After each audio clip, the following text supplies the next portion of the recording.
सोचिए, एक महिला कांस्टेबल की गवाही और उसके अपने ही डिपार्टमेंट के 9 पुलिस वालों को मौत की सजा। ये कहानी है हेड कांस्टेबल एस रेवती के उस जबरदस्त साहस की, जो अपने ही 9 सीनियर पुलिस अधिकारियों के खिलाफ अकेली खड़ी हो गई। सिर्फ एक अकेली आवाज। किसके खिलाफ? 9 ताकतवर वर्दी वालों के खिलाफ।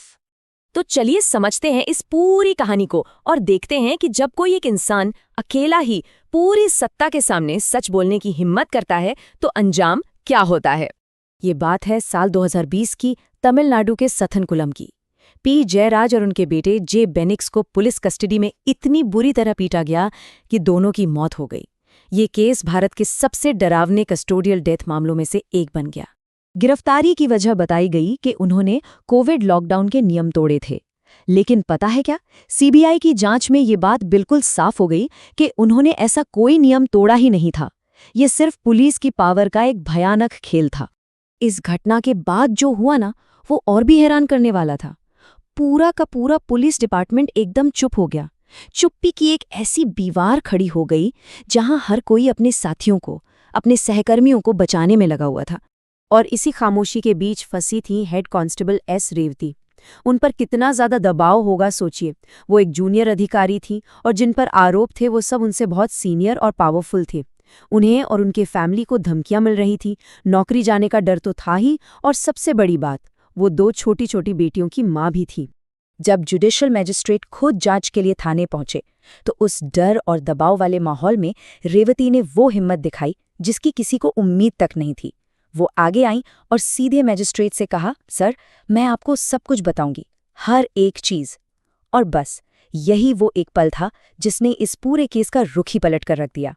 रेवती इस केस में सरकारी गवाह बन गईं, जिसे हम अप्रूवर भी कहते हैं।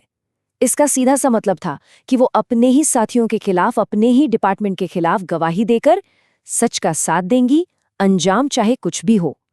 ये एक ऐसा फैसला था जो उनकी पूरी जिंदगी बदल सकता था।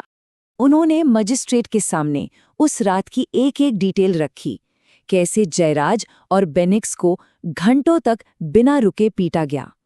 उन्होंने सीसीटीवी फुटेज में दिख रहे हर एक दोषी पुलिस वाले को बिना डरे पहचाना और उस रात जो भी क्रूरता हुई उसे अपनी आंखों देखी की तरह बयान कर दिया।